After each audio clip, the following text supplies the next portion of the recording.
కేజ్రీవాల్ తర్వాత Delhi next CM ఎవరైనా చర్చ ప్రస్తుతం దేశవ్యాప్తంగా జోరుగా సాగుతుంది. రేపు ఆప్ శాసనసభాపక్ష సమావేశంలో సీఎం ను ఎన్నుకునే అవకాశం ఉంది. ప్రస్తుతం సీఎం రేసులో పలువురు పేర్లు వినిపిస్తున్నాయి. ప్రస్తుతం విద్యాశాఖ మంత్రిగా ఉన్న అతిషి బరైన సీఎం రేసులో ముందున్నారు. అలాగే హెల్త్ మినిస్టర్ సౌరభ్ భరద్వాజ్, కైలాష్ గెహ్లోట్ కూడా ఈ రేసులో ఉన్నారు. ఇక కేజ్రీవాల్ సతీమణి సునీత కేజ్రీవాల్ పేరు కూడా ప్రస్తుతం తెర మీదకొచ్చింది. కేజ్రీవాల్ అరెస్ట్ అయిన సమయంలో ఆప్ బాధ్యతలను సమర్థంగా నిర్వహించిన సునీత కేజ్రీవాల్ ప్రతిపక్ష పార్టీల అగ్రనేతలందరినీ ఒకే వేదికపైకి తీసుకురాగలిగారు. సునీత కేజ్రీవాల్ సీఎంగా బాధ్యతలు స్వీకరిస్తే పార్టీతో పాటు ప్రభుత్వంపై మరింత పట్టు సాధించవచ్చనే టాక్ కూడా వినిపిస్తుంది. ఇక ఆప్ లో నెంబర్ 2 గా ఉన్న మనీష్ సిసోడియా కూడా ప్రజా కోర్టులోనే తేల్చుకుంటారని ప్రకటించడంతో అధికారికంగా ఆయన సీఎం రేస్ నుంచి వైదొలిగినట్లే. ఇక ఆ స్థానంలో వేరే వ్యక్తికి కూడా పగ్గాలు అప్పగించాల్సిన పరిస్థితి నెలకొంది. తనకు అత్యంత అనుకూలమైన వ్యక్తిని సీఎం పగ్గాలు అప్పగించాలని కేజ్రీవాల్ యోచిస్తున్నట్లుగా తెలుస్తుంది. గతంలో బీహార్, జార్ఖండ్లలో జరిగిన పరిణామాలు రిపీట్ కాకుండా కేజ్రీవాల్ అత్యంత నమ్మకస్తుడిని సీఎం చేసే అవకాశాలున్నాయి. అలాగే సీఎం పదవికి రాజీనామా చేస్తానని ప్రకటించిన కేజ్రీవాల్ నవంబర్లో ఢిల్లీ అసెంబ్లీ ఎన్నికలు నిర్వహించాలని డిమాండ్ చేశారు. ఇక నవంబర్లో మహారాష్ట్రతో పాటు ఎన్నికలు నిర్వహించాలన్నారు.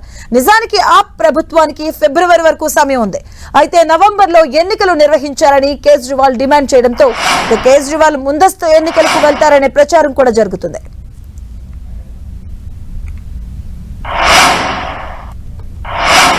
फरवरी में चुनाव है। आज इस मंच से मैं मांग करता हूं कि ये चुनाव नवंबर में कराए जाएं, महाराष्ट्र के साथ कराए जाएं, तुरंत कराए जाएं चुनाव। और जब तक आपका फैसला नहीं आएगा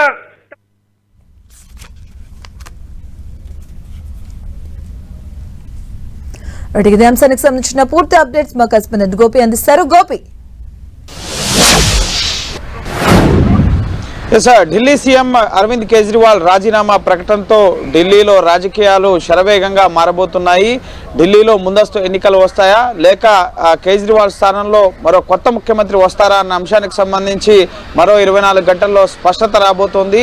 ముందస్తు ఎన్నికలకు వెళ్తారా లేక ముఖ్యమంత్రిని మార్చి ముఖ్యంగా ఎన్నికల ప్రచారానికి వెళ్తారా అన్నది ఇటు ఆమ్ ఆద్మీ పార్టీ నిర్ణయించుకోవాల్సి ఉంది. ఈరోజు మధ్యాహ్నం లేదా రేపు ఆమ్ ఆద్మీ పార్టీ శాసనసభాపక్ష సమావేశం జరగబోతుంది. ఢిల్లీలో 70 అసెంబ్లీ స్థానాలు ఉన్నాయి. ఇందులో 60కి పైగా స్థానాల్లో ఆమ్ ఆద్మీ పార్టీ విజయం సాధించడం జరిగింది. సో ఇప్పుడు ముఖ్యంగా Delhi liquor policy ED CBI కేసులో అరెస్ట్ అయ్యి బెయిల్పై బయటకు వచ్చిన తర్వాత ముఖ్యంగా ప్రజలు తాను నిజాయితీ పరునని నమ్మితేనే, ముఖ్యంగా మళ్ళీ ఓటు వేసి తనని గెలిపిస్తేనే ముఖ్యమంత్రి పీఠంపై కూర్చుంటాను అని చెప్పి ఇటు కేజ్రీవాల్ అలాగే సిసోడియా ఇద్దరు కూడా నిన్న స్పష్టం చేయడం జరిగింది. ఈ నేపథ్యంలోనే ఆమ్ ఆద్మీ పార్టీ శాసనసభాపక్ష సమావేశాన్ని ఏర్పాటు చేసుకోబోతోంది. ఇటు ఎమ్మెల్యేలంతా కూడా తిరిగి కేజ్రీవాల్నే ఉండాలి సీఎంగా అని చెప్పి కోరతారా లేక నూతన ముఖ్యమంత్రిని ఎంపిక చేస్తారా లేక ప్రభుత్వాన్ని రద్దు చేసి ముందస్తు ఎన్నికలకు వెళ్దామని చెప్పి ఎమ్మెల్యేల మెజార్టీ అభిప్రాయం ప్రకారం ఆమ్ ఆద్మీ పార్టీ నిర్ణయం తీసుకునే అవకాశం కనిపిస్తోంది.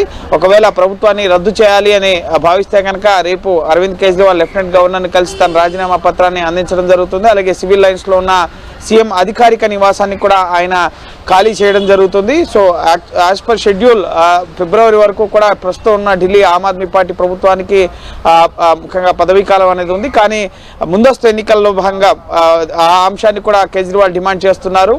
వెంటనే ఎలక్షన్స్ నిర్వహించాలి అని చెప్పి. సో ముందస్తుకు వెళ్తే కనుక తమకి లాభం చేకూరుతుందని చెప్పి కూడా ఆమ్ ఆద్మీ పార్టీ భావిస్తోంది. ప్రస్తుతం బీజేపీ ఏ విధంగా దర్యాప్తు సంస్థల్ని దుర్వినియోగం చేస్తోంది, ముఖ్యమంత్రులను అరెస్ట్ చేయడం, ముఖ్యంగా ప్రజా సంక్షేమాన్ని అడ్డుకోవడం, ఇటువంటి అంశాలను ప్రజల్లోకి తీసుకెళ్లొచ్చు.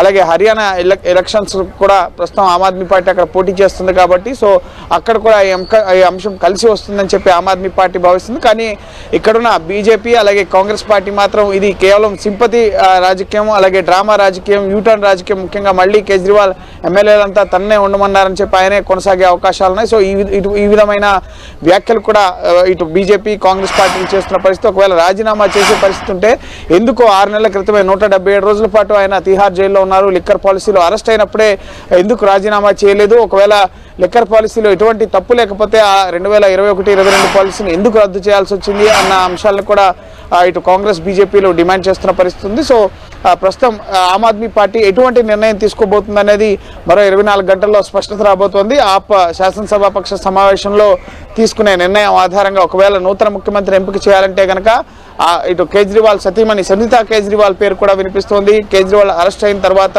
ఇటు జనరల్ ఎలక్షన్స్లో అలాగే వివిధ రాష్ట్రాల ఎలక్షన్స్లో కూడా ఆవిడ సమర్థవంతంగా ప్రచార కార్యక్రమాలని అలాగే పార్టీని ముందుకు నడపడంలో చాలా కీలక పాత్ర పోషించారు.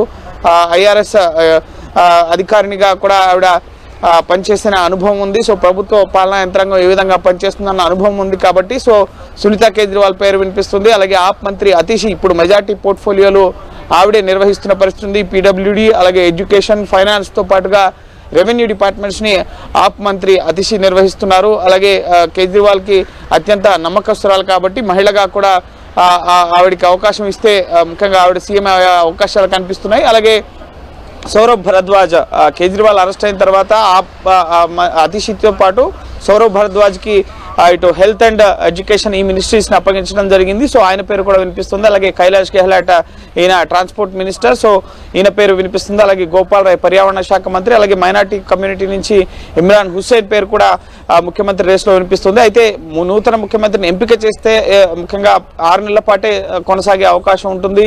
ఎలాగూ నెక్స్ట్ ఫిబ్రవరిలో ఎలక్షన్స్ జరగాల్సి ఉన్నాయి. సో ఆ ఛాన్స్ తీసుకునే కన్నా ముందే కేజ్రీవాల్తో పాటుగా మిగతా మంత్రులు పూర్తిగా మంత్రివర్గం మొత్తం కూడా అసెంబ్లీని రద్దు చేస్తే కనుక ముందస్తు ఎన్నికలకు వెళ్తేనే తమకు లాభం చేకూరుతుందన్న ఆలోచనలో కూడా మెజార్టీ ఆప్ ఎమ్మెల్యేలు మంత్రులు ఎంపీలంతా కూడా ఉన్నట్లుగా కూడా తెలుస్తుంది. సో ఎటువంటి నిర్ణయం తీసుకోబోతున్నారు ఆమ్ ఆద్మీ పార్టీ తరపు నుంచి? కేజ్రీవాల్ రాజీనామా అనౌన్స్మెంట్ తర్వాత ప్రభుత్వ రద్దు ముందస్తు ఎన్నికలకే మెజార్టీ ఎమ్మెల్యేలు మొగ్గు చూపితే కనుక ఇటు ప్రభుత్వాన్ని రద్దు చేసి ముందస్తు ఎన్నికలకు వెళ్లే అవకాశం కనిపిస్తుంది. ఒకవేళ లేదు ఇటు సమయం కావాలి, ఇటు కేంద్ర ప్రభుత్వ విధానాలని అలాగే ఏ విధంగా అరెస్ట్ చేశారు, తాము ఎటువంటి తప్పు చేయలేదు అన్నది ప్రజల్లోకి తీసుకెళ్లడానికి ప్రచారానికి సమయం కావాలని భావిస్తే కనుక ముఖ్యమంత్రి స్థానంలో అరవింద్ కేజ్రీవాల్ స్థానంలో మరొక ప్రస్తుత మంత్రిని అక్కడ నియమించి నెక్స్ట్ ఎన్నికల ప్రచారాన్ని ప్రజల్లోకి తీసుకెళ్లే అవకాశం ఉంటుంది. ఇప్పటికే మనీష్ సిసోడియా 70 కాన్స్టిట్యున్సీల్లో కూడా ఆయన బెయిల్పై విడుదలైన నాటి నుంచి కూడా పాదయాత్ర చేస్తున్నారు. అలాగే ఫిరాయంగే కేజ్రీవాల్ అన్న ఒక క్యాంపెయిన్ కార్యక్రమాన్ని కూడా ఇప్పటికే ఆమ్ ఆద్మీ పార్టీ ఢిల్లీలో ప్రారంభించడం జరిగింది.